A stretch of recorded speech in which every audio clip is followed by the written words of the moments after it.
পশ্চিমবাংলা বিভাজনের শিকার হয়েছে হিন্দু মুসলমানের নেতৃত্বে। হিন্দু সমাজ সংগঠিত ছিল না, তাই বিভাজনের বলি হয়েছি আমরা। লক্ষ লক্ষ মানুষ এখনও দাস জীবন যাপন করছে। বাংলাদেশে আমাদের ভাইরা অত্যাচারিত হচ্ছেন, মঠ মন্দির ধ্বংস করে মা বোনের ইজ্জত নষ্ট হচ্ছে। পশ্চিমবাংলায় সেই ঘটনা না হোক, সেই জন্য এখানে হিন্দু জাগরণের দায়িত্ব নিচ্ছেন সন্তরা। তারা আমাদের আদেশ করেছেন, আসুন লক্ষ লক্ষ সংখ্যায় গীতা পাঠ করে হিন্দুকে সংগঠিত করি, যাতে দ্বিতীয়বার বিভাজন না হয়, হিন্দুকে পরাধীন না হতে হয়।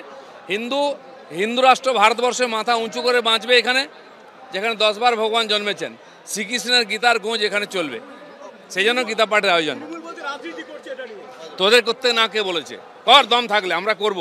রাম মন্দির করেছি, কৃষ্ণ মন্দির করে, এটাও করব। গীতা পাঠের অনুষ্ঠান সকল হিন্দুদের একত্রিত হওয়ার একটি অনুষ্ঠানে পরিণত হয়েছে এবং বাংলার যা বর্তমান পরিস্থিতি, এই পরিস্থিতিতে হিন্দু ধর্ম সংস্কৃতি যদি রক্ষা করতে হয়, যার জন্য পশ্চিমবঙ্গ তৈরি হয়েছিল, হিন্দুদের জন্যই তো পশ্চিমবঙ্গ তৈরি হয়েছিল, তাহলে পশ্চিমবঙ্গ তৈরি হওয়ার তো কোনো দরকার ছিল না, পুরোটাই পূর্ব পাকিস্তানে চলে যেত জিন্না এবং সোহরাওয়ার্দীর দাবি অনুসারে। তো আজকে কিছু লোক বলছে যে 90টা সিট আমাদের, থাকতে সবাই পারে, এখানে কোনো অসুবিধে নেই, কিন্তু ভাগ তো হয়েছিল হিন্দুদের জন্য। আজকে হিন্দুরাই যদি এখানে পরবাসী হয়ে যায়, তাহলে তো চিন্তার বিষয়। ভারতবর্ষের মাটিতে, শ্রীকৃষ্ণের মাটিতে গীতা পাঠ হবে, এ তো স্বাভাবিক ব্যাপার। এখন তার জন্য সংঘবদ্ধ হতে হচ্ছে মানুষকে, আর বিভিন্ন সমালোচনার সম্মুখীন হতে হচ্ছে। এটাই প্রমাণ করছে এই মুহূর্তে পশ্চিমবঙ্গের অবস্থা কোথায় এসে পৌঁছেছে। একদিকে হুঙ্কার চলেছে বাবরি মসজিদ হবে, রাজ্য সরকারের অনুমোদনে কালকে আমরা দেখতে পেলাম কিছু ধর্মান্ধ মানুষ ওই বিফ বিরিয়ানির আসর বসালো, মাথায় ইট নিয়ে পৌঁছে গেল, আর পুলিশ নির্বিকারভাবে তাকিয়ে থাকলো।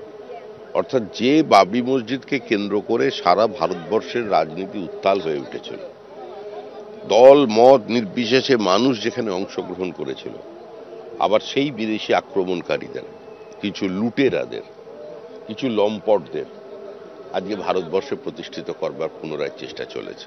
আর পশ্চিমবঙ্গে এখন এই বাবরের শাসন চলেছে রাজ্যে। বর্তমানে যে সরকারটা আছে, এতে বাবরপন্থী সরকার, এটা হিন্দু বিরোধী সরকার, বাংলাদেশি হিন্দু উদ্বাস্তুদের বিরোধী সরকার।